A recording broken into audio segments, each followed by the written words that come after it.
Who'll return to his club job with Al Ahly in the UAE after this competition is over, is familiar with Korean football, albeit the southern version. He played there with Suwon Blue Wings and won 2 league titles back in the 90s. So away we go in Melbourne.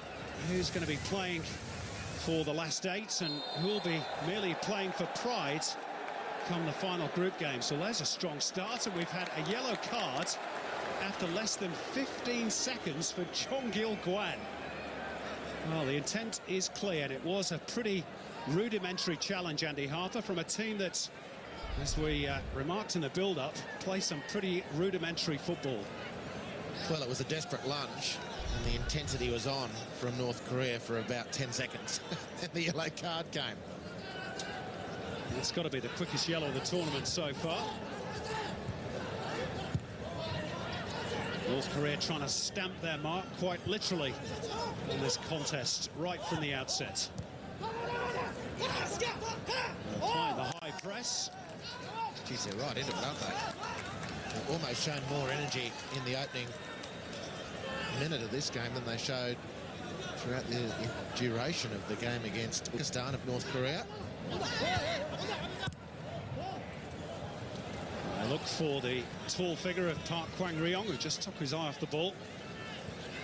We know he's handy in the air, but Andy, 88 long balls they pumped forward against Uzbekistan, and given that they didn't have a whole lot of possession against the Uzbeks, it's nearly 1 a minute. Yeah. Their tactics were quite clear. Watching the North Korean warm-ups instructive, Simon. It took me right back. Indeed, 2 lines of players standing about 40 metres apart, just knocking balls, almost like they're lobbing balls over the DMZ. Demilitarised zone, that is. It was quite bizarre watching. So that would translate into an 88 long ball barrage over the 90 minutes. Shouldn't surprise. Well, they've just played their first one up towards Park Kwang-ryong, which he was adjudged to have been holding his defender. Now it's the North Koreans who get the decision for the infringement on their captain, Park Song-chol.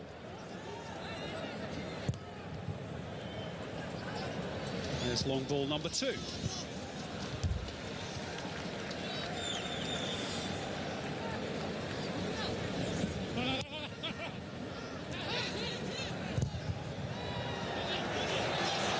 the Saudis have coughed up the ball, and it's a replacement for the Koreans today, Sim Hyun-jin, who's playing a bit further forward than we imagined he might do on that left-hand side, who had the efforts.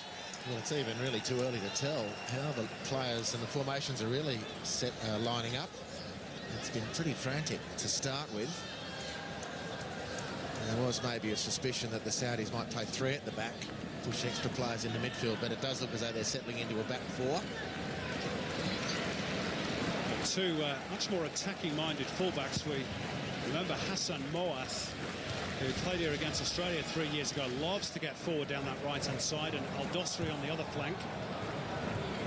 Try and get a bit more service into the likes of Naif Hazazi. Here come the North Koreans, though, through Ryang Yong-gi. Now Cha Jong-hyuk. Well, good on them. They've been more enjoyable already than they were against Uzbekistan, and maybe the desperation of needing to secure something out of this game has really provoked them. But we saw a nice penetrating run from Ryong Yong-gi. We didn't see any of that on Saturday.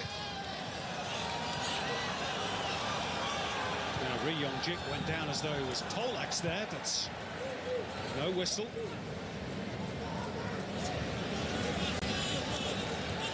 Lost out to Salam Al-Dosri. Laid off by Al-Salawi. And here is right fullback Hassan Moath. North Koreans, good energy and determination and application in the early stages, but not quite the delivery there towards Jong-gil Kwan. It's a blatant body check from Cha Jong-hyuk. Well, they're right up for it. Closing the Saudis down as quickly as they can. They've overstepped the mark on a few occasions now, including a yellow card after 15 seconds. Worryingly for them, Ri Yong-jik is still hobbling very noticeably. Number 19, I thought he was certainly North Korea's best player against Uzbekistan, and mounted an argument for himself as the best on the ground entirely. Just got trodden on there. Whether that just jarred the ankle, or whether he's sustained a bit of bruising to the top of the foot.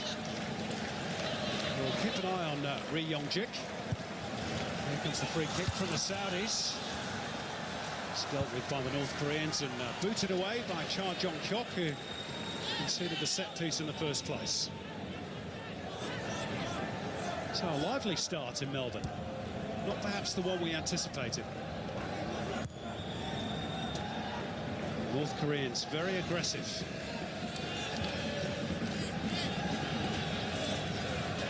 Pleased to say, people still pouring through the gates. This Asian Cup, Andy, has been really well attended.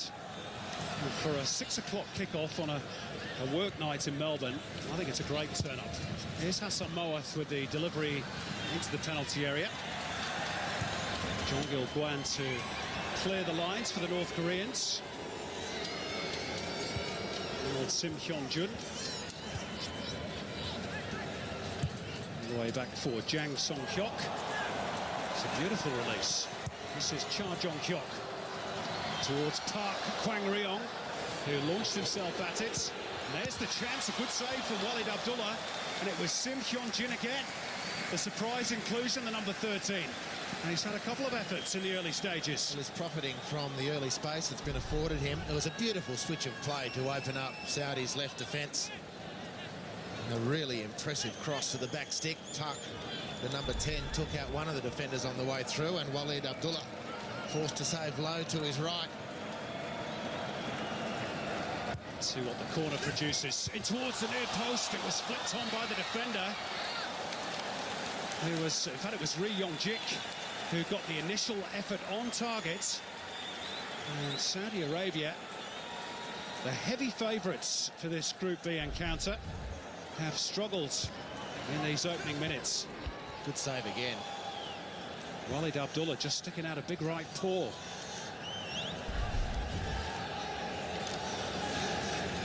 Very bright start to the match. There's so much energy about North Korea's approach.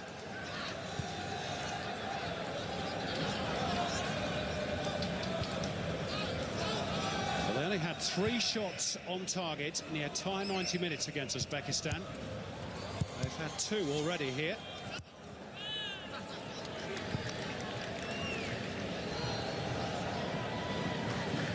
Mentioned that long spell without a goal in these Asian Cup finals. The last one 23 years ago, back in 1992. There's some of the supporters still making their way in. Great to see. If there's one thing, Andy, that Australia can be mightily proud of in these early stages of the Asian Cup, it's that the average crowd is over 16,000. We went to some games in Qatar 4 years ago where there were barely 1,600 there. Yeah. No, it's been really well received, the general interest.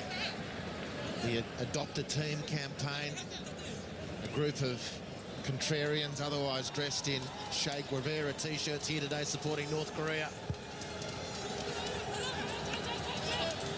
They are the St. Pauli of the international world, aren't they? That's right.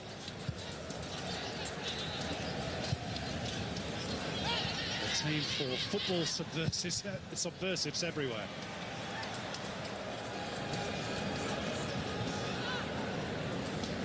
This is Osama Housawi along the line to Omar Housawi. Neatly done by the central defender. A lovely little layoff as well from Naif Hazazi.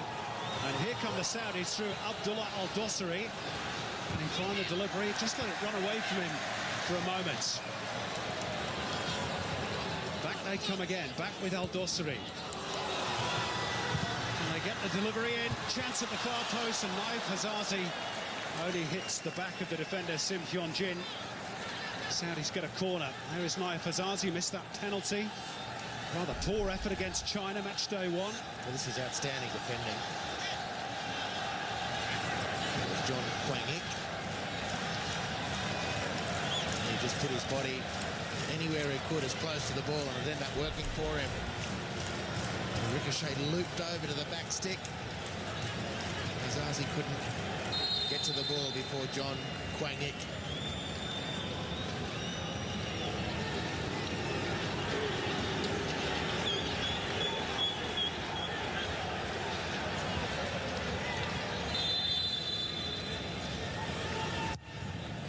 The outswinging corner is a little too deep for Osama Housawi. Retrieved by Nawaf Alabid. It's an awkward one for Ri Myong-jik. He's been fouled in the process. Good strong take, nevertheless. Ball just hanging up in the breeze under their very close attention. Abdullah Al-Dosari. Keeper did well.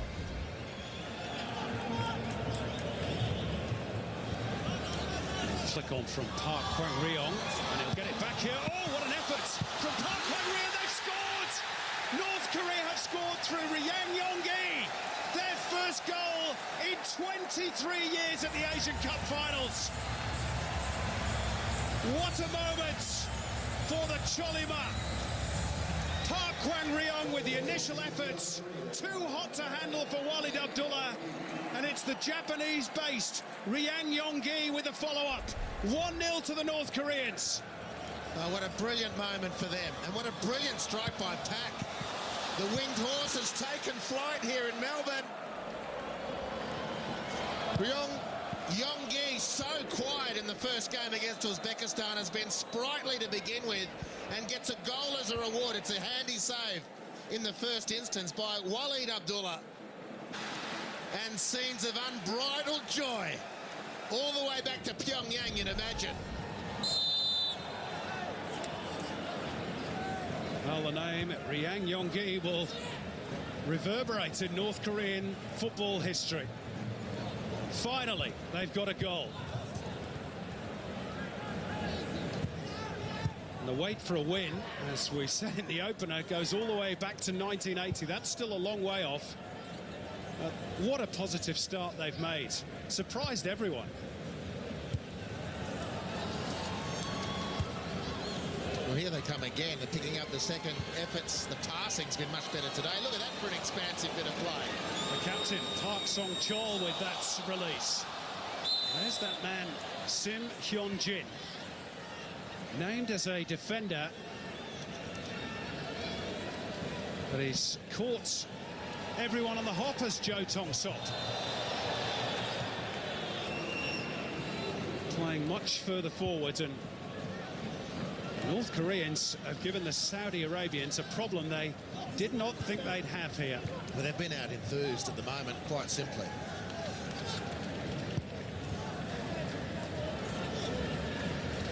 Well, we know Saudi football is in a bit of a trough at the moment, Andy. Is it in this much of a trough? Oh, well, it could well be, Simon. And what do the authorities do if they don't win this game? It's not as though they can sack the coach. Oh, do you reckon? I think they might. Well, he's got one more game after this anyway. It's a short term. Well, that won't stop them. They did the same 4 years ago. Jose Peseiro went walking after just 2 group games. Anyway, it's a long way off yet. Here's Al-Dosari looking again for Hazazi. Diels has been very heavily linked to the Saudi job.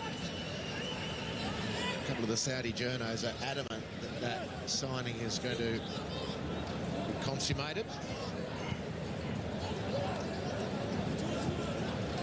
So Olaroyo has told him he doesn't want it permanently. I know he's going back to Al Ahly, but no chance he'll stay there. No. Here's Hassan Moath. Straight at the keeper.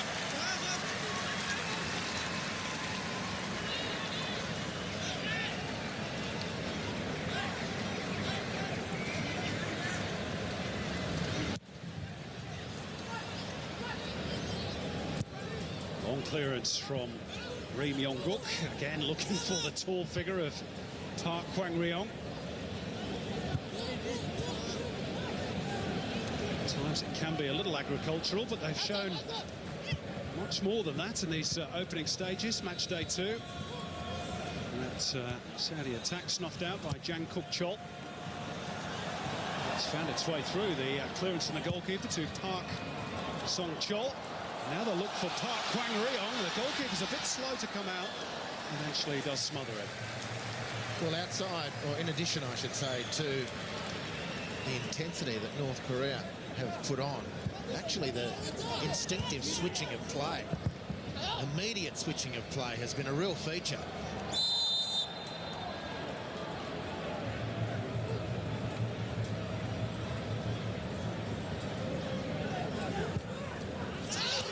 Down the line by Al-Faraj. Al-Dosri was a dangerous ball whipped in and well dealt with by Jang Song-hyuk at the expense of a Saudi Arabian corner. Just in that corridor of uncertainty for the goalkeeper. He was grateful to his defender, Jang. Corner taken shorts. They'll get another go, the Saudis. Al-Faraj's cross blocked. Latecomers still arriving.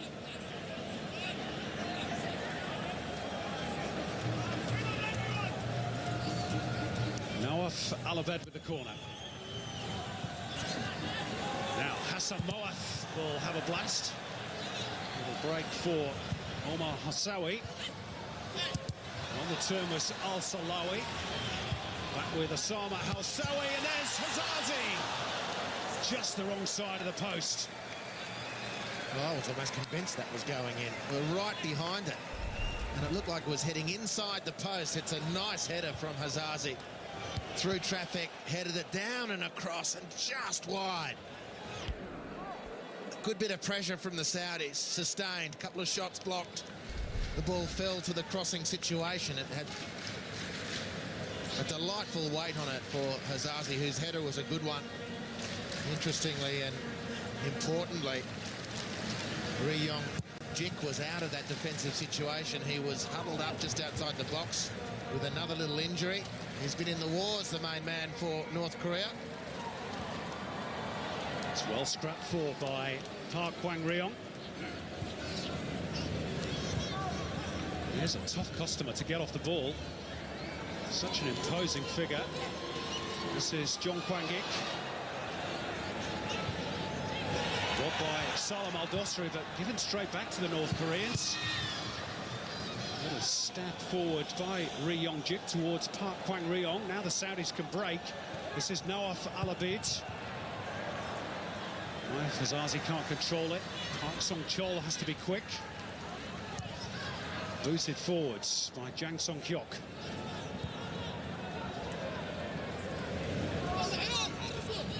Well, this game has been a pleasant surprise, Andy. Fantastic. Really exciting opening. Plenty of energy, and you've got to thank North Korea for setting the tone. If they'd come out just to defend deep and sit back and hope, well, the Saudis would have taken their time, but they don't have that luxury now, Saudi Arabia. And that which we're enjoying now, we can put wholly and solely down to North Korea. Good on them.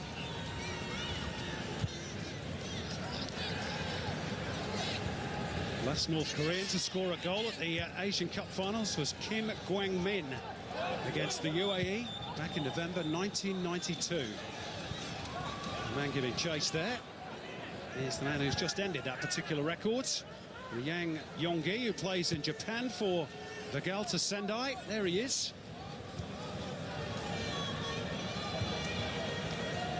Well, they're obviously rare things at this level of football. Goals, that is, for North Korea, but the scorer, Yang Yong-gi, we shouldn't be that surprised. We talked about in game one. Plays in the J-League. He's, as a midfielder, scored 18 goals in about 110-odd J-League games. It's a good return for a midfielder. It's one of those Zainichi Koreans, born in Osaka in Japan, to North Korean parents. Played his entire career in the J-League. What a moment for him. Oh, what about that? The Rabona, if you don't mind. And now Alabed.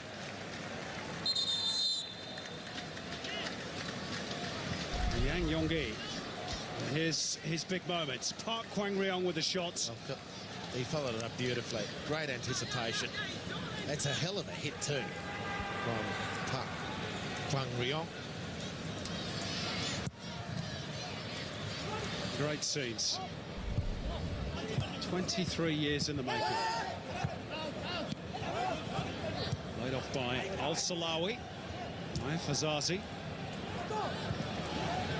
Osman Olaroya, I can tell he's just thrown his hands up in the air in despair. That cheap concession of the ball. Had to be got rid of by Saud Kariri, the captain of the Green Falcons. Here's Hassan Moath. Inside him is Salman Al-Faraj. Mohamed Al-Salawi.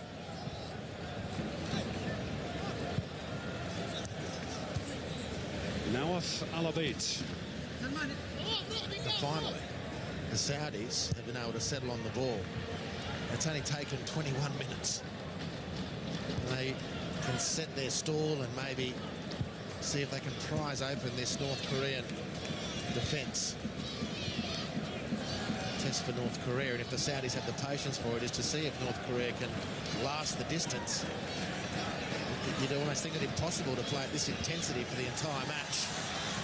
Al-Salawi riding long challenge. The exchange of passes between he and Salam Al-Dosri broke down on the edge of the North Korean box. Well, if there's one thing that we know the North Koreans are experienced at, Andy, it's defending. Now they have got something to defend. Park Kwang-ryong. Well, a clumsy foul from Al-Faraj.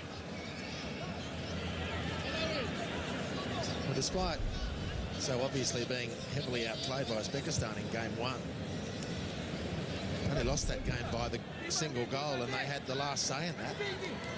Great save by Nestorov to deny Park with the last touch of the match. That would have been a draw from nothing because they were completely outplayed. But maybe with the comfort of a draw, they wouldn't have brought the same energy into the opening exchanges here. Well, the interesting thing is that Joe Tong-sop, in a press conference this week, did say that he thought the quarter-finals were still very much within reach.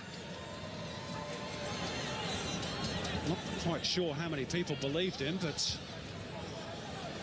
at the moment it's more than a distinct possibility. Maybe that's why he's selected Ri Sang-chol. Have you ever heard of a guy being chosen for a major tournament when he's suspended for all 3 group games before? Here's Jong-il Kwan. Well, it might break here for Park Kwang-ryong. Acrobatically away by Osama Housawi. And here's Sim Hyun-jin again. Now with Park Song-chol. I'll work it back through Jong Kwang-ik. In the air it goes towards Park Kwang-ryong, who was holding his marker. Free kick for Saudi Arabia. What about that defending by Osama Housawi? Puck was through. And he just left the ground. Incredible athleticism. There's the foul. Reason for the last decision by the referee. But that was a dangerous moment for the Saudis, who they'd want to wake up to themselves. They're such a regional powerhouse up until the last couple of World Cup cycles, where, to be frank, Simon, they've by and large been a rabble. And they shouldn't be in this situation with their pedigree, the investment in their football, the talent of the individuals. They should be able to exert some sort of presence in this match. But they've just been completely bustled, off the ball, out-thought, out-enthused. And the tactics from North Korea, as opposed to the other night where it was just lump the ball forward and hope, they're going forward early into space, over the top of the Saudi defence, and particularly immediate switches of play, and the Saudis just have not coped at all. Here's the most damning indictment, Andy, of the Saudi campaign so far. They've had just one shot on target, and that was that Naif Hazazi penalty that was rather weakly taken and easily saved by the Chinese goalkeeper. With a bit of help from an Australian ball boy.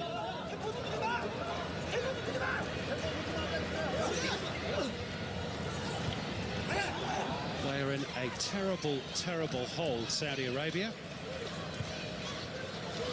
Said that they'd lost 5 straight games at the Asian Cup finals. They are currently on a run of 4 straight losses as well at international level.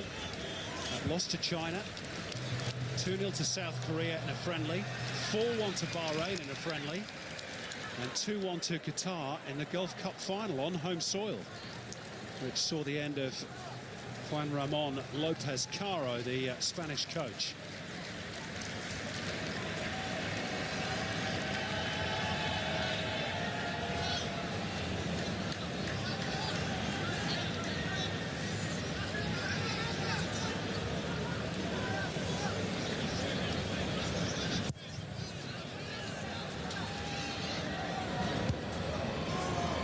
Kwang Ryong, again, just almost unbeatable in the air.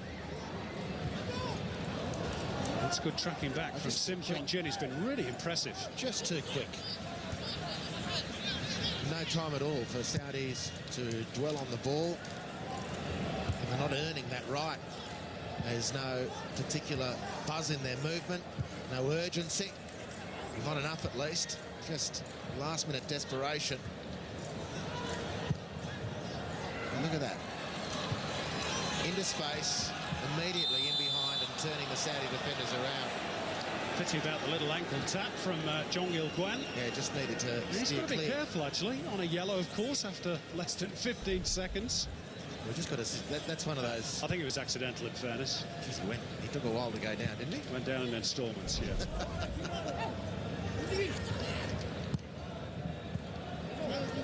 Like the rest of his teammates, it seems like it's taking an hour from the message to get from the head to the legs.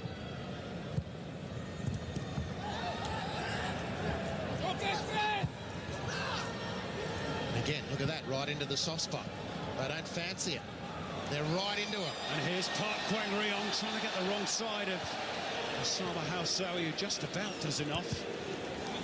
A real shock story perhaps developing here. Still an awful long way to go, of course. But they're really taking it to the Saudis, North Korea. They're just not coping with Park in particular.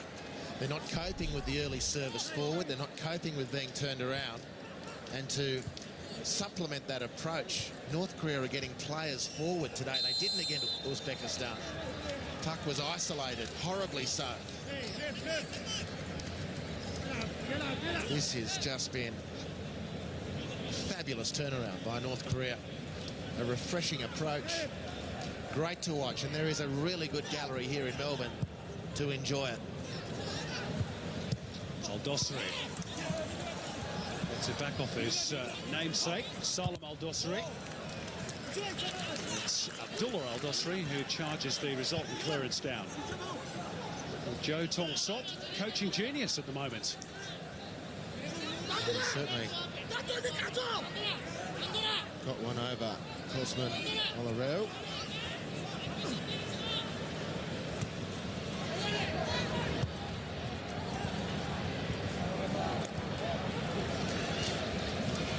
Romanian, I can tell he's just clapped his hands in frustration again.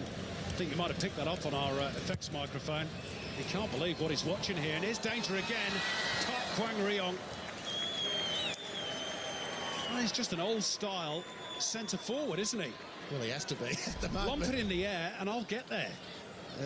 Look at the commitment. Eyes never left the ball. Not interested how many or how big were those in front of him. I'm going for the ball on behalf of dear leader. Touch of the Nile. Quinn's about him, maybe. Neat little layoff there as well, because Quinn could play a bit on the deck. You're not going to label him Asia's Nile winner. North Korea's The Nile Queen of Asia. I'd cop Jan Kohler as Asian.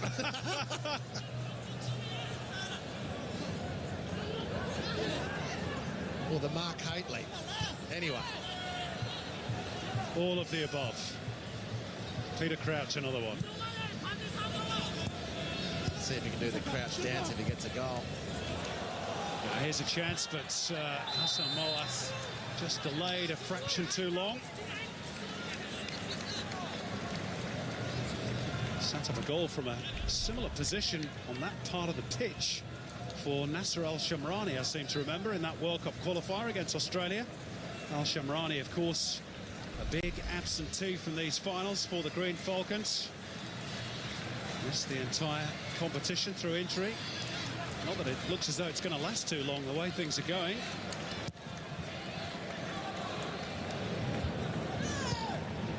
That didn't quite come off for Park Kwang-ryong. Salam Al-Dosri. Good defending from Jang Kuk-chol.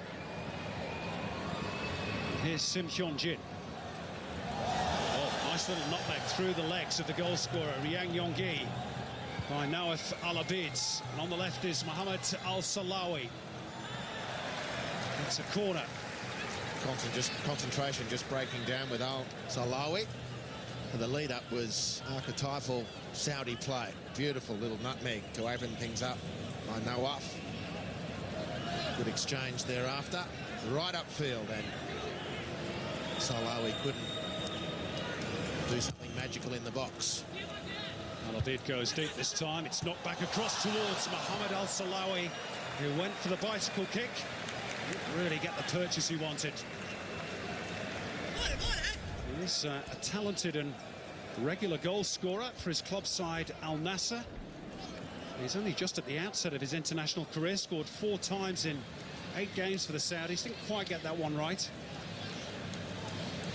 He was a bit further away than not quite.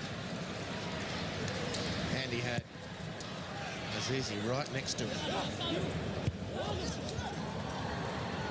We're just on Al-Salawi. We'll come back to that. It's good defending from Omar Hassawi. Broken up in midfield by Al-Abid. Look at the determination again, this time by Cha Jong-kyok. North Koreans have really got the bit between their teeth. Salam Al-Dosri trying to get away from Cha, who fouls him. And there's a bit of a wrestling match as well. And just on Al-Salawi, so I wonder whether you think this is a microcosm of some of the problems in Saudi football. Here he is on the ball. Salam Al-Dosri. Nobody there for the Saudis. He cost Al Nassr 32 million reals in a domestic transfer, about $8 million, breaking the domestic record at the time. And 2.5 million US of that went to the player. They are filthy rich by Asian standards. But do they have the hunger? And do they have the desire to take their careers on further? Because very few of them go overseas and learn different styles of football. More cutthroat environment, perhaps. They're more than content to stay at home. Of course, though. And it's not just the Saudis. It's typical of players in a very comfortable life at home. No need to move. No motivation to move. Big clubs come knocking and offering opportunities and frequently denied because the players aren't interested. They earn way more money for club than they do for country, which is not atypical of world football, but there is serious questions over the appetite to play for the national team, particularly in Saudi, particularly when you consider the ownership structure of the clubs. One royal cousin not wanting to help out another royal cousin by releasing players, etc. It's a push in the back. You can get up too, Tuck, can't he? First North Korean to play in the European Champions League, which he did for his parent club, FC Basel of Switzerland. He's on loan at the moment with Vaduz in Liechtenstein. They play in the Swiss Challenge League, of course. There is Park Kwang-ryong again. He's put that almost into rosette. Well, he's had a very good half so far, and he just needed a bit more composure then, because looming on his outside was the goal scorer. This sat up beautifully. If he was by himself, you might have understood. The lack of communication, or just maybe a little bit tired after the early exertions, and that chance didn't get maximised. Flags up, ball's gone out. Salawi disagreeing. And interestingly, a lot of the pre-tournament conversation was the whole of the ball out. No, that should have been play on. Questionable. He's right. Some of the pre-tournament conversation with the North Koreans, Andy, was about the omission of Jong Tae-si, the People's Rooney, if we're going to get into nicknames again. And maybe with Park Kwang-ryong, North Koreans felt they didn't really need Jong Tae-si. Well, they've come 2 players short. He surely could have got into a score. Maybe, yeah. Anyway, they're doing well today. Very, very well. Making a mockery of the Saudis' bigger reputation. This is Hassan Moath. Off the shins of Jong Kwang-ik. Onto the scoreline, Ryang Myong-gi's early goals separating the two teams. Saudi Arabia, one chance aside for Naif Hazazi that just went the wrong side of the post, have created rather too little for their supporters' liking. Well, there's no rhythm to their game at all. There's no structure to their possession. They've been playing in transition, really, because North Korea have just been bossing them around the place. So the Saudis are playing off scraps. They still look like they have some potential from that situation, but they should be, look at this, they should be setting themselves a platform. Fast transition again, forward early. Oh, no, Cha. Jong Hyok has been caught out of position. Could this create an opening perhaps for the Saudis? Now Falabid lays it off. Naif Hazazi, the equaliser for the Saudis. And the man who missed a penalty in Brisbane against China makes amends with a tidy score, 1-1.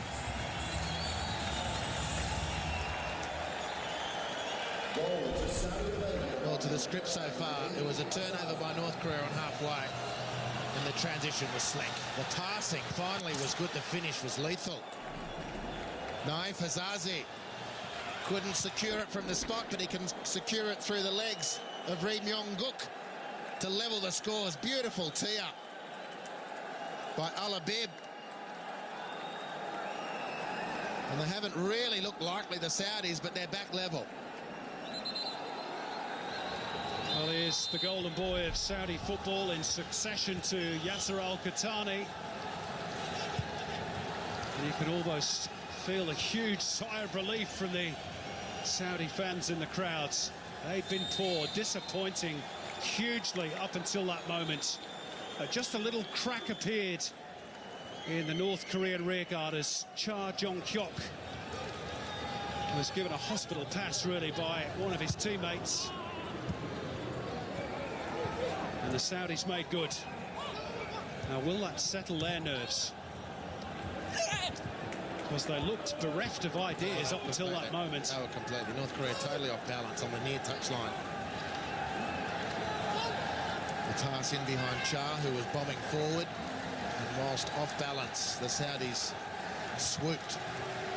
And that was a great striker's finish from Hazazi.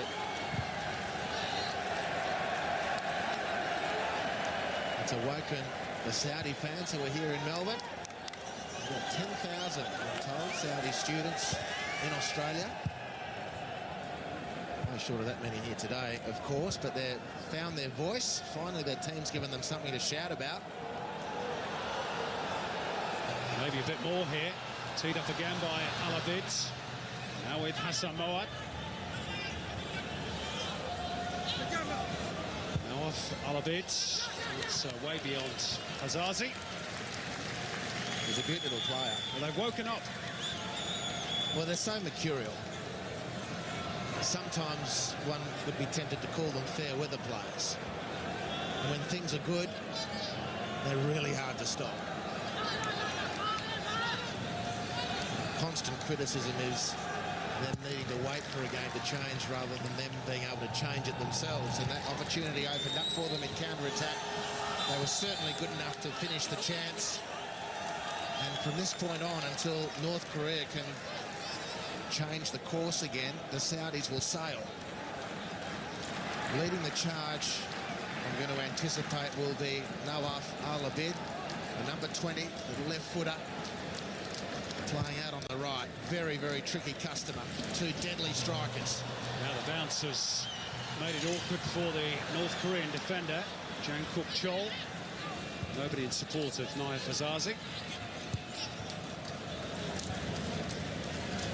Just to correct what I said earlier about Park Kwang-ryong playing in the Swiss Challenge League.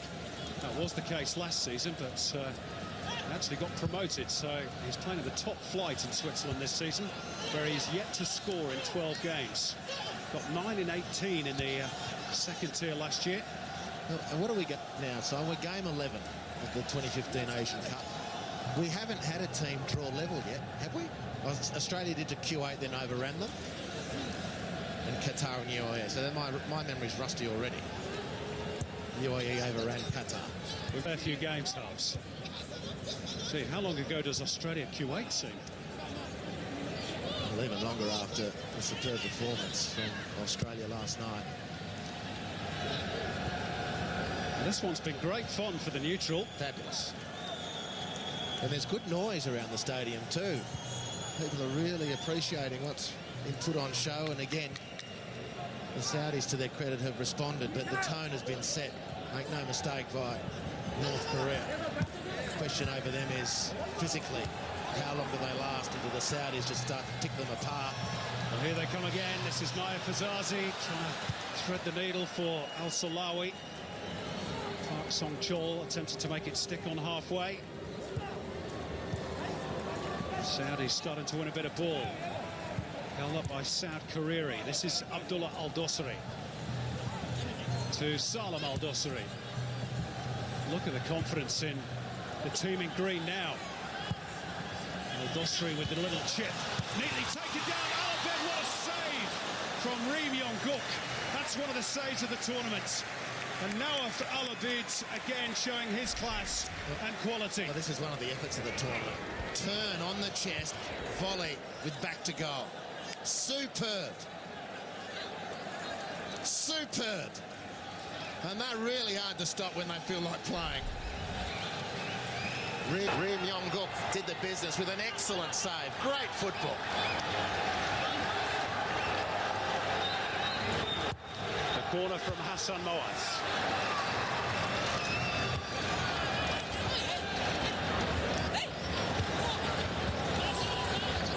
Everybody back for the North Koreans. Saudis started to play. Now Alabed again. Goes low this time. Not quite as good as this earlier effort, but he's a handy talent, isn't he? Plays for Al Hilal and was actually offered the number 10 jersey at that club from the player who in Saudi terms is a bit of a legend, Mohammed Al Shalhu, but he refused. Prefers to wear number 20, and here's his earlier effort, beautifully taken down on the chest, and a super stop. Great football. Really good football, and North Korea have awoken the giant, because they really stirred them up with a boisterous opening half hour and a goal as their reward. And they stumbled and bumbled, the Saudis, but they picked off North Korea on a counter-attack, and the game has taken on a completely different complexion as a result. Al-Faraj.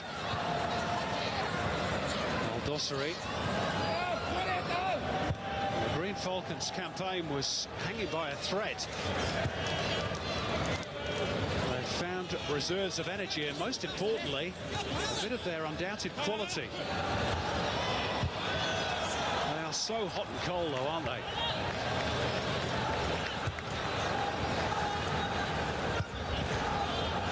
Kwang-ryong. Here's Sim Hyun-jin. There's a bit of room here for Jong Il-gwan. Chara's pushed forward from right full-back. Here he is. One of their Swiss-based contingent with FC Will. Al-Salawi almost getting the better of Jang Song-hyuk. We see how much they've lost their composure, North Korea. Perhaps finding the going physically a bit difficult, but they've lost the momentum as well. They've been rattled by this last period of play by the Saudis. And whereas over the opening half hour, every time they got the ball, they were looking to go forward into space or to the body of pack or into the feet of an oncoming support player. They're now tending to turn backwards again, which was the story of their game against Uzbekistan. And I don't think it served them. Much better when they look to take the initiative. Into stoppage time we go, of which there will just be 60 seconds. What a terrific first half we've had for this excellent gallery to enjoy. Again, I think we're well into 5 figures. And again, look how long it's taken Puck to decide we're going to go forward. He had 4 players forward and in support. Now that ball, though, Sim Hyun Jin again goes for goal. This time blocked by Hassan Moaf. And the tricky Noaf Alabid to try and set up an attack for the Saudis. Al Salawi's not going to get to that.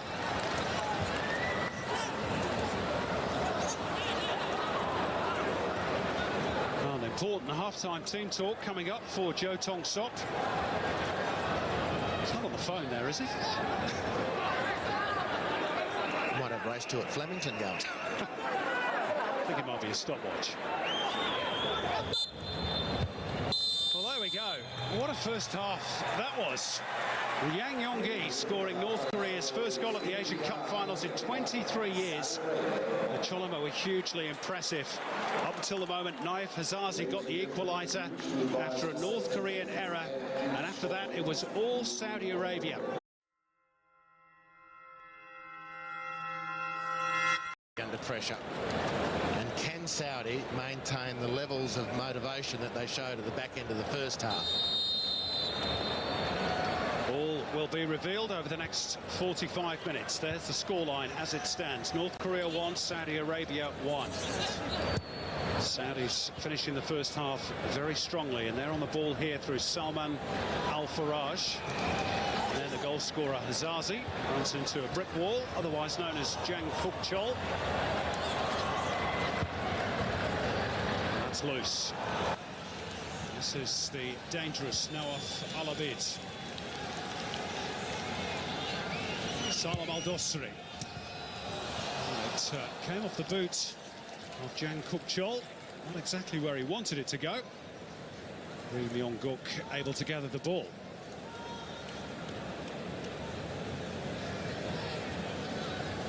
They showed qualities in that opening 45 minutes that we didn't really know that the North Koreans had. That's perhaps reverting to type a little bit. Yeah, well, they played some good stuff in the first half, which we didn't see at all in game 1 against Uzbekistan. But I fear that they've tired beyond the point of being able to get back to that style of football, because they put in such an enormous effort in the opening 30-odd minutes.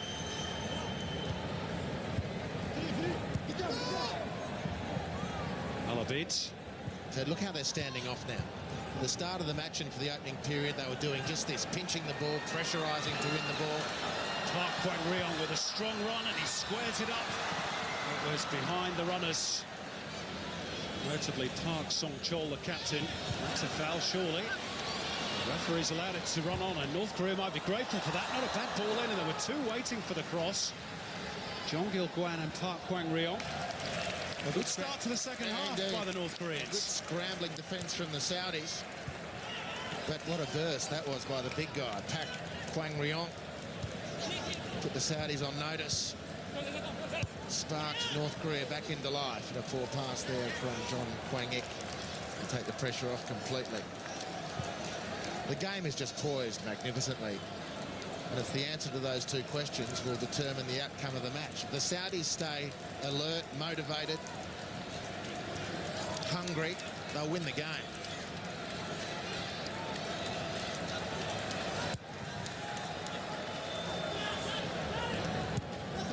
Look at that. Lovely control. Neat spin as well. He's a good player, isn't he? Now Alabid. So these are the markers. When you're watching Saudi football, these are the markers.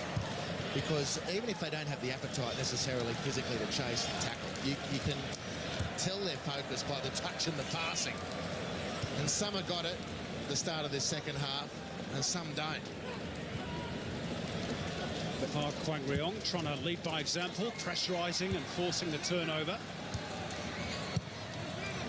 Big boot put through the ball from Osama Hausawi.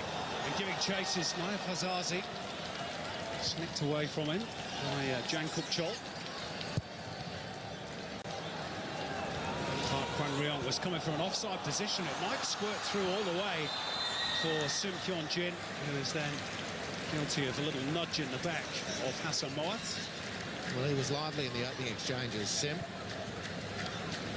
Didn't start the first game, started today. Looked to be a master stroker. I don't know there was much in that, to be honest. If anything. Hopefully, of course, the game wasn't changed by any referee intervention there. In the air by Alabid, belted forward by Jang Song-hyuk. This is Salam Al-Dosri to Abdullah Al-Dosri. Saud Kariri. Al-Faraj. Saud Kariri again, the veteran of the Saudi lineup. And the best player in the team. Doesn't have the sparkle of some of the strikers and attacking midfielders, but he is their most reliable, best player. Hazazi. Inside by Hassan Moath. Now Alabid towards Al-Salawi. Hassan Moath around the outside. Danger for the North Koreans. Al-Salawi just hits the roof of the goal. A good overlapping run on the right-hand side from Hassan Moath, which we know he's more than capable of. Decent delivery too. He rose nicely, made good contact, might have done better. It went close. It's a beautiful burst of speed by Muat. And he was under very close attention. And he did well to make good contact. And once all that good work has been done, he'll be disappointed he didn't control the header a little better.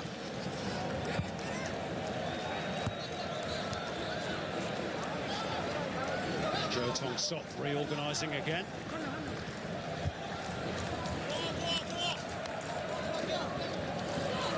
Game very much in the balance, as are the hopes of these two nations at the 16th Asian Cup.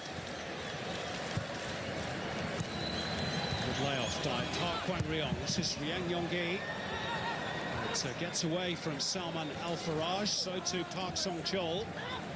Alabid, all very tight in there. Lee Yong-jik trying to tidy up for his team and then slips on the turf. Al-Salawi. Laid off by Salam Al-Dosri, can hit them from outside the box. Al-Dosri again, Naif Hazazi. Drilled across the face and Al-Salawi scores! And Saudi Arabia lead for the first time in the game. Mohammed Al-Salawi with a poacher's goal. 2-1. Well, twice North Korea have been hit cruelly on turnovers.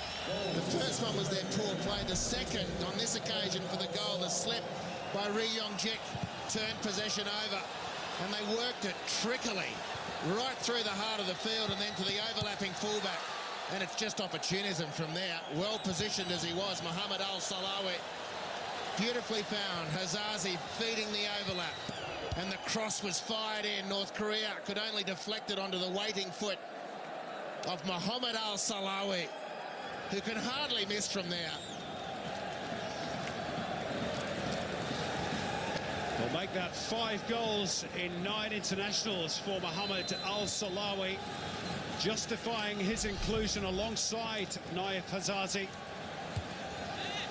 Osman Olaroya going with a much more attacking looking lineup, and after that early scare, which they fell behind, now they're in front. Who needs Nasser Al-Shamrani? Now 2 strikers have scored. Well, he's been very busy, Mohammed Al-Salawi. And even when the team was flipping and flopping their way through the first half hour of the game, he was looking like he was trying to ignite his teammates. So the goal is a good reward. North Korea well back on their heels. And another turnover. They're looking ragged. Azazi. That's inadvertently struck Al-Faraj. It's been pinched by Sim Hyun-jin. Now Ri Yong-jik, who slipped, led to that opening in the first place. Oh, there's confusion. There's going to be a third. Mohamed Al-Salawi has a brace. Disaster for North Korea. They got it totally wrong, and Al-Salawi had a tap-in. 3-1, and that might be enough for the Saudis. Ri Yong-jik looking to keep things cool and composed. Drew two. It was an innocuous situation, and it's horrible. It's horrible. It's horrible. From Jang Song-hyuk, it's just horrible. Came off the arm, didn't it, of Al-Salawi? You saw the appeal there in the background from Jang Kuk-chol. I'm not sure it could have been deemed intentional. I have 100% comfort that that goal needs to stand. His arm was next to his body. He didn't have time to move anyway. And he's got two. And the Saudis have three. And the outlook for the Green Falcons looking a whole lot brighter than it did up until the 36th minute.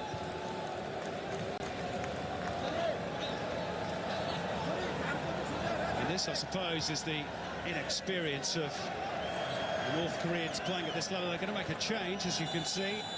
Oh Hyuk-chol, who came off the bench in the first game as well, is going to replace the skipper, Park Song-chol.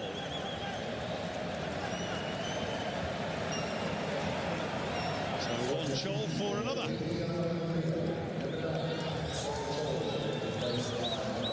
Well, the Tolima have had their wings clipped, and I'm not quite sure if they're going to be able to withstand the Saudis from here.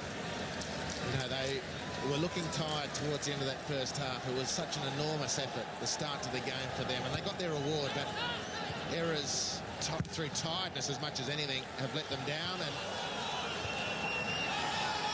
they'll have to find a way of sandbagging against the green tide that's going to come their way.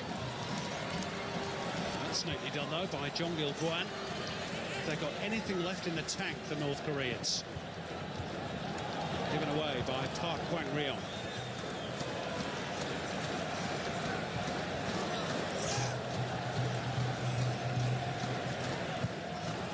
Forward by Hassan Moath. Saud Kariri. Omar Hassawi. Now for Abdullah Al-Dosari. Azazi, the space is appearing.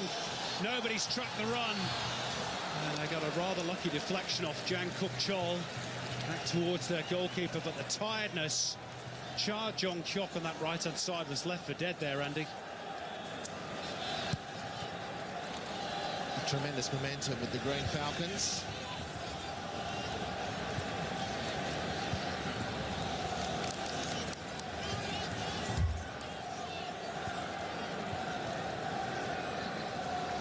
There's the man of the moment, Mohamed Al-Salawi.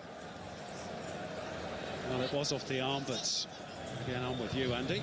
It's got to be intentional. Yeah. He hasn't reached out to touch it. He's had no chance to get away from it. And it's a fair goal. Speculator from Jong-il Guan. Again, that's another side of mental and physical tiredness. Another change about to be made. Roh Hak-soo. It's going to come on for the North Koreans. Here's a defender by trade, plays for the Rim Yong-soo club. Got to the final of the AFC President's Cup, the club tournament for emerging nations, where they were beaten by Ashgabat of Turkmenistan.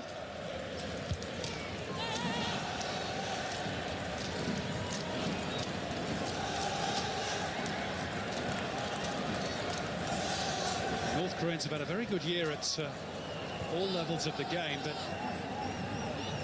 just inexperienced at senior level, and they could be exposed again here. Hassan Moath. pushing forward from right fullback. Nawaf Alabid. Stolen by Liang Yonggi, but it will be a throw-in for the Saudis.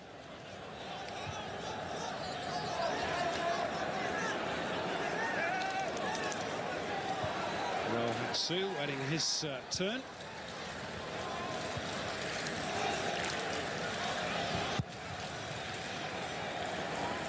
Punch long towards tall figure of Park Kwang-ryong. Solid challenge from South Korea, but it squirts out towards Sim Hyun-jin on the right. It's blocked by Abdullah Al-Dosari. Here come the North Koreans again. The exchange of passes didn't quite come off, and Cha Jong-kyok is again now well out of position.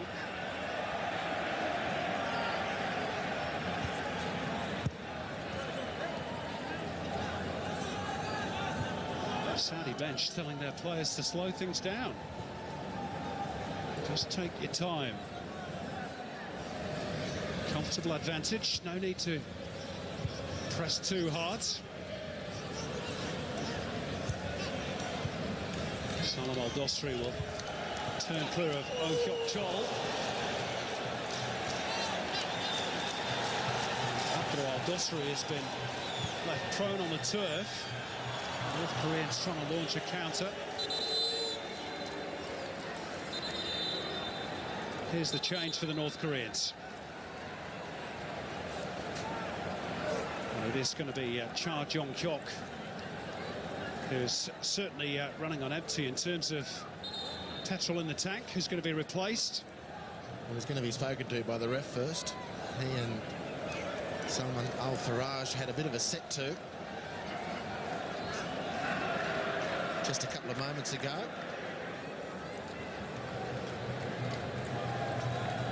So Cha takes his leave. Roh Hak-soo, his replacement.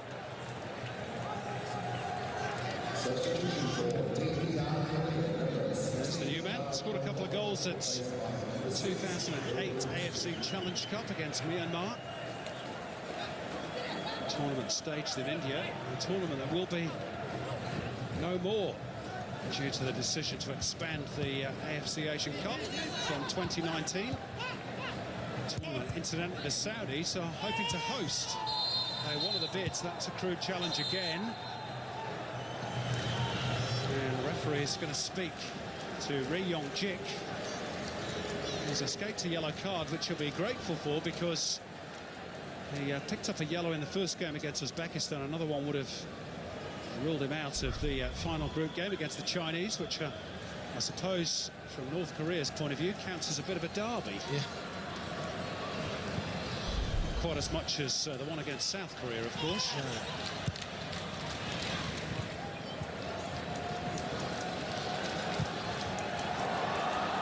Now long they go towards Park Kwang-ryong, but he can't reel it in. He's virtually their only route forward at the moment. There's just not the zing in it, is there? It looked a good plan early, not to go direct all the time, but the way they sprayed the ball around and the speed with which they supported the attack, nowhere near the same zing. We're not out of it yet, North Korea, but hopes are fading. The Saudis have pretty much got control of the game. 2 goals clear on the scoreboard, and the way the game is unfolding, it's certainly theirs to lose, and quite frankly, you can't see it.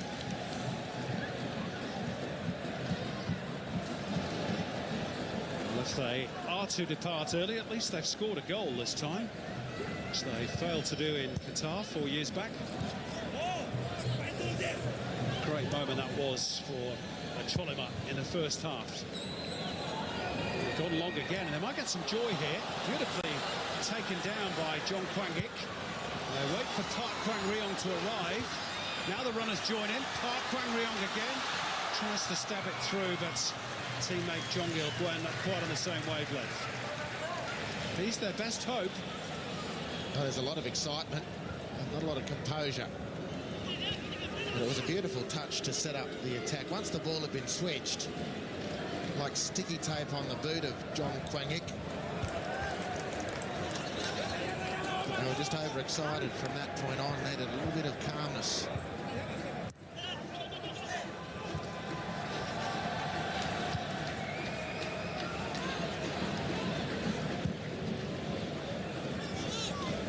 Rohaksu, fresh off the bench. Il-Guan making it stick. And they find a second wind. Bit of fresh energy from somewhere, the North Koreans. Punched towards that far touchline by Jang Song-hyuk. All a bit aimless. That was a very, very important tackle. Oh Hyuk-chol playing over on the right-hand side. He's come off the bench and taken over the captain's armband. Was that just because he was nearest to it? Interesting. All we know of him is that it's his 6th cap. He plays for the April the 25th club. The club of the People's Army of North Korea. Long ball forward, so it's going to run away from Naif Azazi.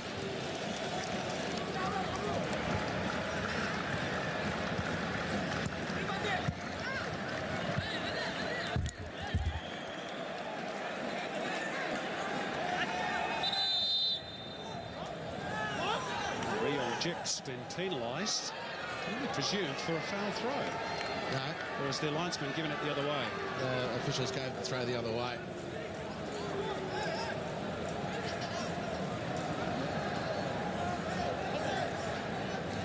There's good pressure from Saudi, which is what North Korea were doing to them at the opening of the first half. And that pendulum has swung completely. Trip by Hazazi. And there's the scoreline with just under 25 minutes of regulation time remaining.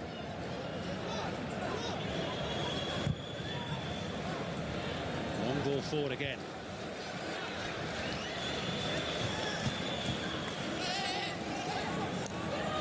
Just a matter of getting up towards Park Kwang-ryong and hope he gets a flick on. No, they've lost their method. For the moment, Saudi haven't gone on with it. They got those 2 goals in a couple of minutes, which has settled them down.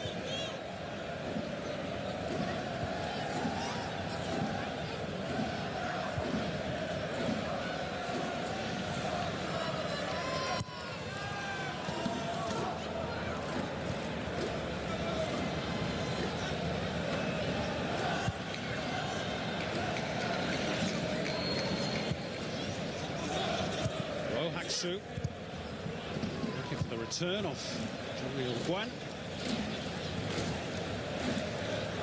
There's not much doing for the North Koreans at the moment, who are investing hugely in their football programs. They've set up an international football school, I understand, in Pyongyang, and utilising the knowledge of some Spanish coaches.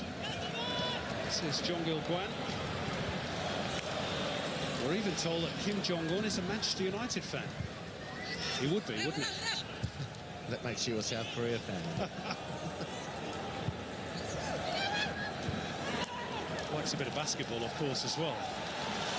Here's Naif Al-Abid. Danger here for the North Koreans. Naif Hazazi, just the wrong side of the post. He's enjoying himself. Penalty miss in Brisbane, consigned to the history books. He was just slightly off balance, knew that the defender was coming towards him. Had the option as well. Hassan Ruat decided not to reward that run. Interestingly, the fullbacks for Saudi have changed. Ruat on the ball now. Played left full back in the first half. There is Hassan Moath. He and Park Kwang-ryong trying to out-trick each other. And they've given the ball away. Here's a chance, Jong Il-Guan. was straining every sinew to try and get to that ball. And he couldn't quite make it. Beautiful little ball. In the end, just that half yard. Oh, wow. Wouldn't that have set up the last part of the game? It's a surging run through midfield. John Hill won, and it was a desperate lunge. Space here for Hassan Moas. Game stretched. 3 arriving. One is Al-Salawi on a hat-trick. Naif Hazazi is there. Al-Abid, can they create the angle? Blazed over from Salem Al-Dosari. Not a chance to kill the game off once and for all. They would have finished it. No way back from there at 4-1. But at 3-1, as we just saw with that last run by Johnny Il-Guan. And a good scramble. North Korean defenders throwing themselves in the end. It was wasteful from Salem Al-Dosari, who's been pretty quiet in this game. Looking forward to watching him play coming into the fixture. He hasn't really figured a lot in what Saudi have done to turn this game around. That would have been a nice little injection for him. Loved your Scottish accent there, by the way, Harps. Al-Dosari.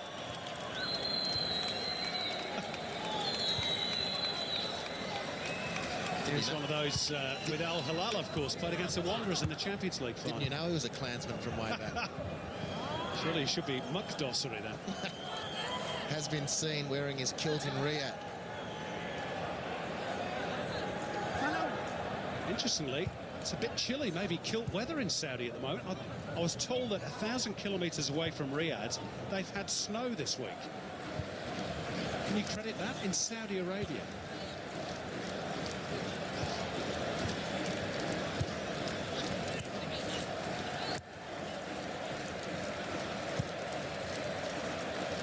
I don't think they have ski fields, and at least not outdoor ones anyway.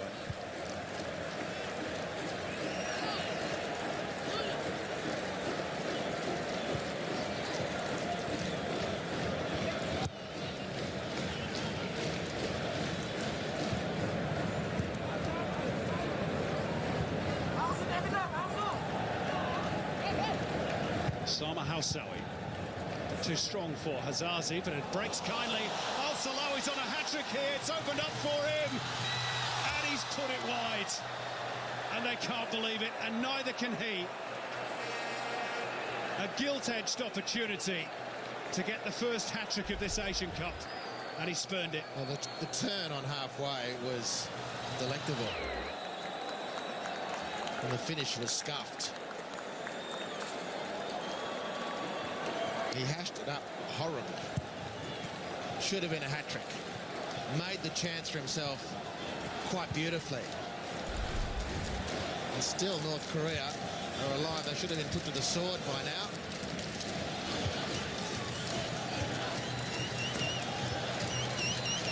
Two great chances to have gone clear. Now, Al-Abid was racing clear before he was unceremoniously grounded by Sin Hyun Jin. He's going to get a yellow card, rightly so. Now Al-Abid has perhaps been the outstanding player on show this evening. Al-Salawi and Hazazi will get the headlines, of course, for the goals, but he's been terrific. He's the man who turned it around for them. He always looked the most likely, even when they were doing a very good impersonation of a flaccid flag.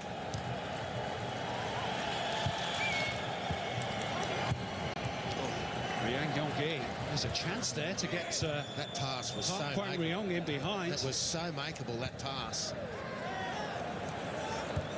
And that's where the evidence of the tiredness.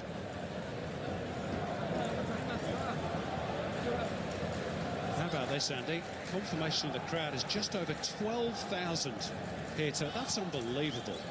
6 o'clock on a weekday. Well done, the public of Melbourne. Yeah, well, that's two crowds of 12,000 to watch North Korea. Unbelievable. And it's been a triumph so far, the Asian Cup. Thoroughly enjoyable. 12,349, the official figure. And I'll tell you what, we don't get everything right with regards to Asian football in Australia. But I hope the rest of the continent is watching these crowds when it comes to Asian Cup finals games. They have been outstanding. Well, there's a big target for the local organising committee to have the biggest combined crowd figure for the tournament on record, and I think they're on track. And wouldn't that be a great thing for Australia's CV?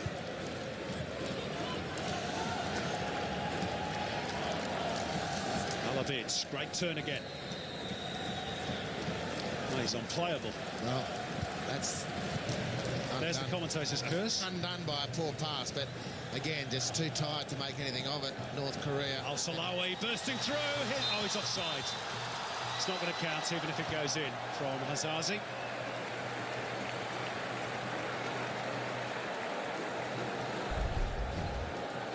Beautiful anticipation from Hazazi, who is so it's a mile on. Who's so onside, it's ridiculous.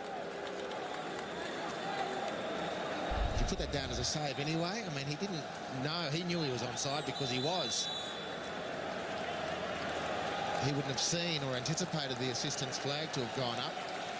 Well, Al-Salawi should have had a hat-trick, but he has delivered 2 goals. And it's going to be replaced for the final few minutes by Taisir Al-Jassim. Well, called up to the team in a game they needed to win against a dangerous opponent. And he did the business. Should have had 3. Taisir Al-Jassim, Australian fans might remember, scored a late goal against the Socceroos in that friendly in London last September, which gave Ange Postecoglou's team a rather nervy finale. They did hold on to win that game 3-2. He's going to go and play perhaps just in behind Naif Hazazi. Final 15 minutes. Here's Salam Al-Dosri inside the penalty area, going this way and that. Can he finish? Oh, delightful. Is it over the line? Linesman says, what does he say? Nobody knows. Penalty. For handball, was it, against Ri Yong-jik? Salam Al-Dosri led them a merry dance along that touchline. Beautiful. Beautiful. The dancing feet, all that was missing was the finish. It was off the crossbar and then off the arm of Ri Yong-jik. Not over the line. Good decision by the linesman. And a red card. Penalty kick and a red card too for Ri Yong-jik, whose tournament is over. Yeah. He does have temperament issues. Fabulous player. Really caught the eye. But the fuse runs out and he loses it. Well, in fairness, I'm not sure he could have done too much else other than handle the ball. He had the arms up trying to prevent the goal. Good call from the assistant. Yep. And now if Alabid has the chance to seal a wonderful individual performance by putting the icing on the cake from the penalty spot for the Saudis.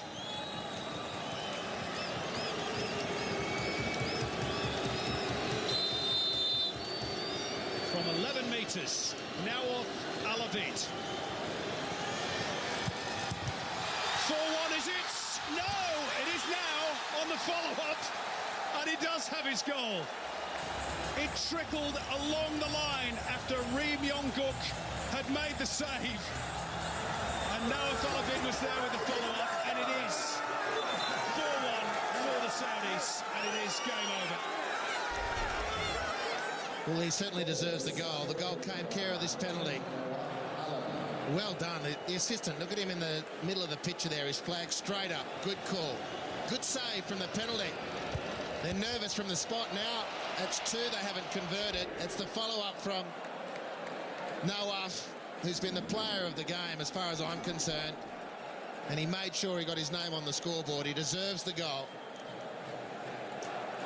Well, incredibly, that's 2 missed penalties for the Saudis at this Asian Cup. I'm not sure they'll care too much, nor will he.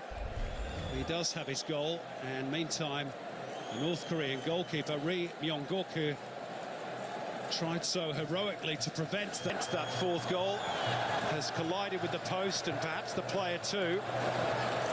in trying to defend his goal. He may not be able to complete the 90 minutes. Here's the handball again. Salem Al-Dosri with some sublime skill. Back off the crossbar, onto the arm of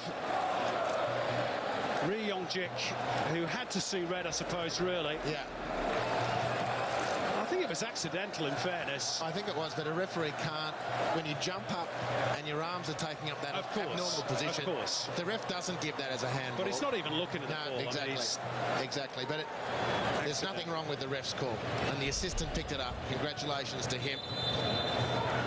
And fabulous to see the dribble that led to the goal by Salem. Beautiful footwork. What a cracker of a game this has been. Fabulous. Sometimes you look at matchups and you think North Korea, Saudi, could be a bit grim, this one. Yeah. But this has been terrific. And it's the Saudis who've scored 4 and come from behind and could have had 5 or 6. But we're to thank North Korea for making this a contest, because they put the frighteners well and truly through Saudi Arabia.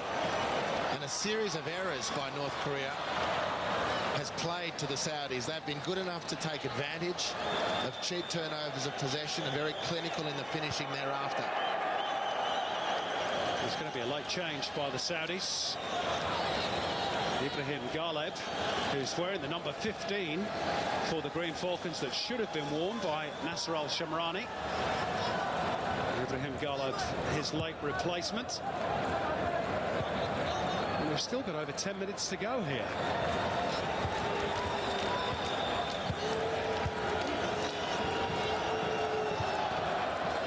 In a group where goal difference once head-to-head has been determined might be a key. China and Uzbekistan to follow this one. The Saudis right back in the mix. So there's Taisir Al-Jassim. Has Al-Dosri outside him, ignores him. Tries to go through the middle himself. Salem Al-Dosri. On the turn was Al-Abid, fancying a second goal perhaps. And then a foul from South Korea. That's going to be South Korea's final involvement. They're going to withdraw the captain and replace him with Ibrahim Galeb. Armband goes to Osama Housawi, and the 34-year-old veteran will take his leave. He's a great player, South Korea. A real linchpin of this team. His commitment, in my view, can never be questioned. So Ibrahim Galeb, who thought he'd be watching this tournament on the television screens back home, finds himself on the park. Another one from the champion club of Saudi Arabia last year, Al Nassr.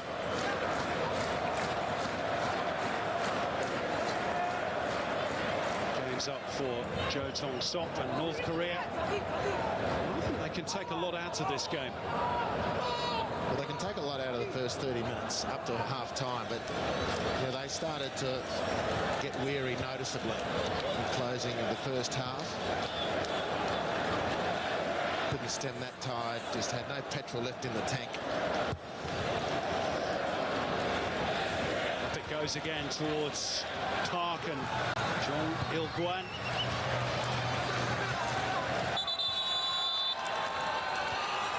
Here's another change. And here's the man of the match for my money. Going to be replaced now of Al-Abid. He has been tremendous. This penalty aside, Fahad Al-Mualad will be his replacement.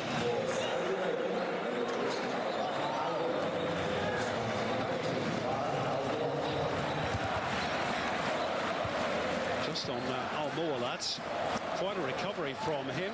Plays for Al-Ittihad. Only last August he was in intensive care in a Saudi hospital with pneumonia. So that's some recovery to be playing at the Asian Cup 6 months later.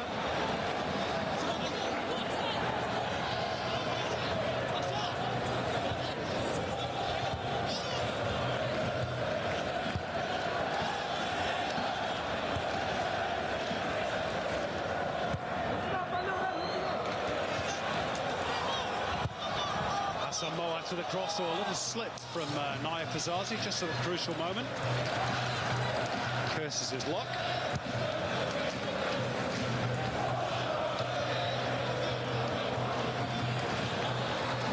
Neatly sidestep from Salman Al-Faraj. Squared up by Al-Dosri. Oh, Naif Azazi has pulled up lane. Maybe a bit of cramp, maybe a problem with the calf.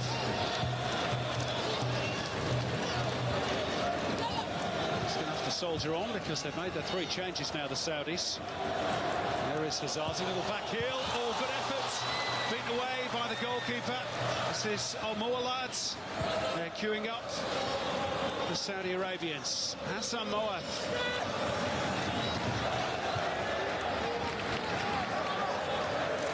Very tired now, the North Koreans.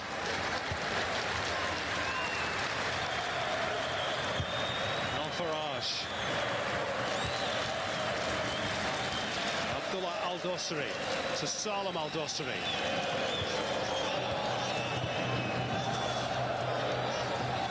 It's a completely different team to the one in the opening half an hour of this match. The Saudis looked ragged and total disarray. Form just at the vital moment. Hazazi, wrong option. Hassan Moat is furious, rightly so.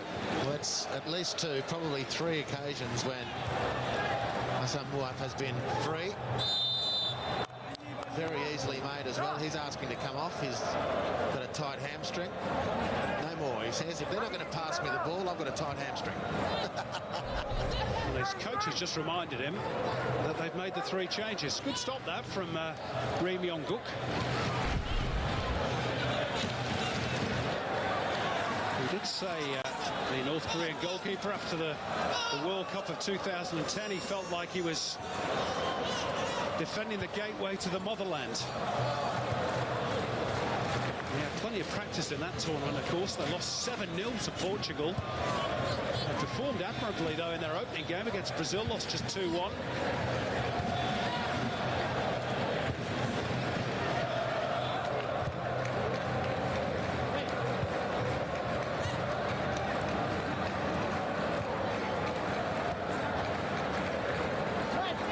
Says his favourite team is Manchester United, Ri Myong-guk. They just obviously know no better in North Korea. Or maybe they're just like the colour red.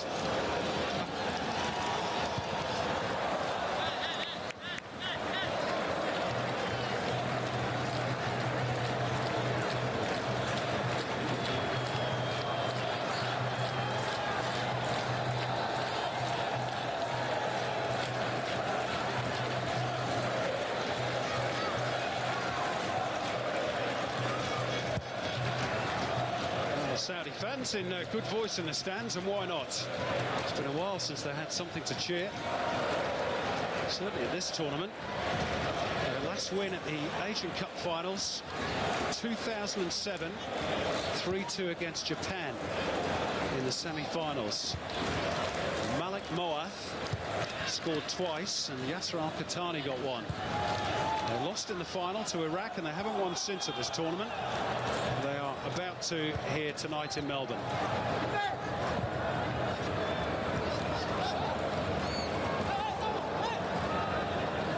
remember that game well, Andy. It was almost the last hurrah of that generation, the Saudis. They've been in a rather sticky situation at national level ever since. Yeah, in all sorts of trouble. And their last offering in the Asian Cup 2011 was that dismemberment by Japan. They finished dead last out of all the 16 nations. It was just a woeful day for them. And of course, one swallow doesn't make a summer, but have you seen at least some signs that they could make an impression at this tournament or not? Yet, no, not yet. Because when they've turned it on, they've just shown what Saudi football can be.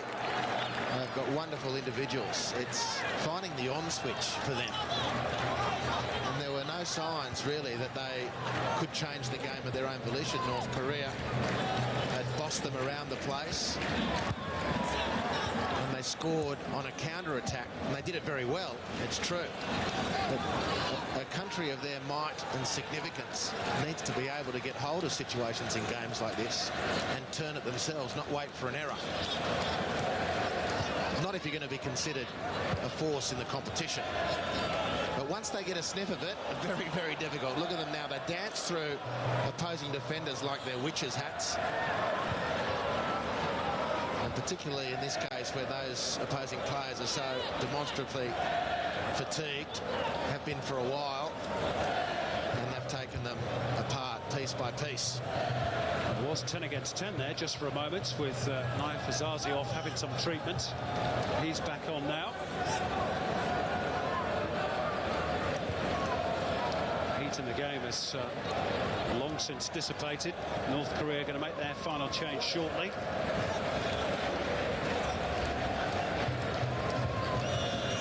It's the final minutes of the regulation 90.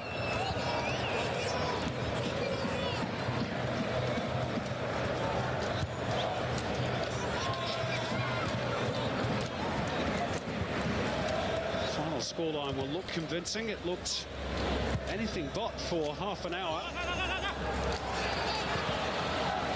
Park Kwang-ryong, can he get to this loose ball? He can. Chance for North Korea. Good save by Walid Abdullah as he tried to reduce the deficit. Best chance of the second half for the North Koreans. And he's left in his wake a path of green devastation. There are Saudi players all over the field. Adam away one. Bang if you don't mind, number 2. And the keeper saves, Walid Abdullah.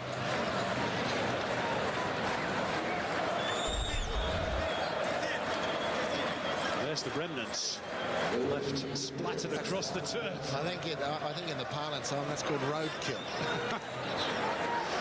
The goal scorer for North Korea is going to be replaced, Yang Yong-gi, for the final few moments by Cho Won. He also came off the bench against Uzbekistan.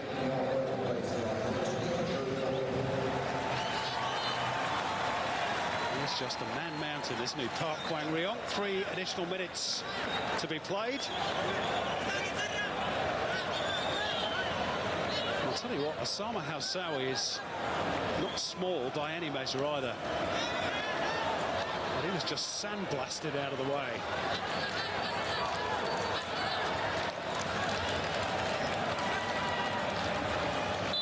Could they get it back to 4-2?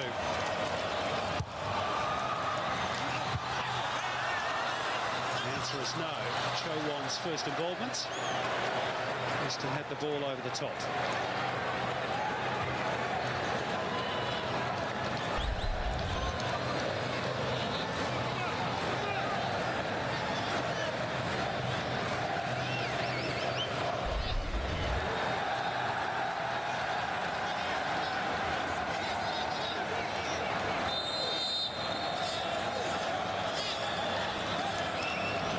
The North Korean contingent. I don't think they're natives of North Korea, but they've certainly attracted a fair few neutrals to their cause. Is that a Melbourne Victory tune I hear in the background in support of Cholima? I think it might be.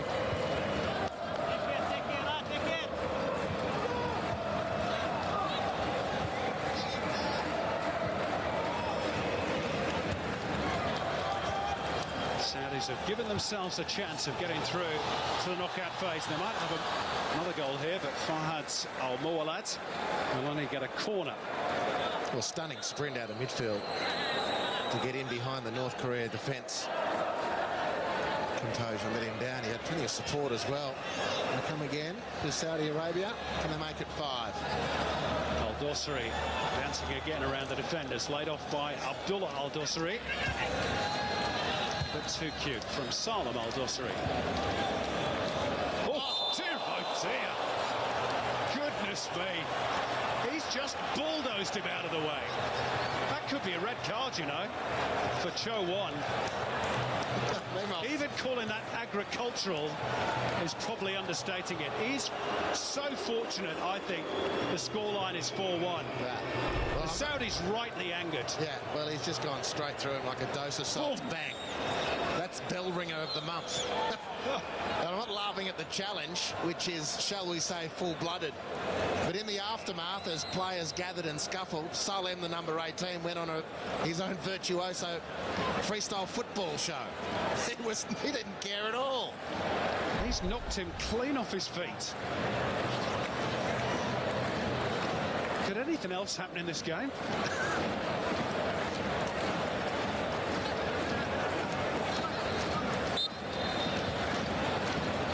Get shown on the Pyongyang nightly news. That's how to defend the motherland.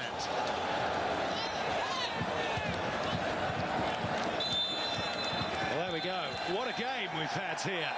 Saudi Arabia have given themselves a good chance. There's confirmation of the yellow for Cho Won. It's all on their game against Uzbekistan on the 18th of January, back here in Melbourne for the Green Falcons.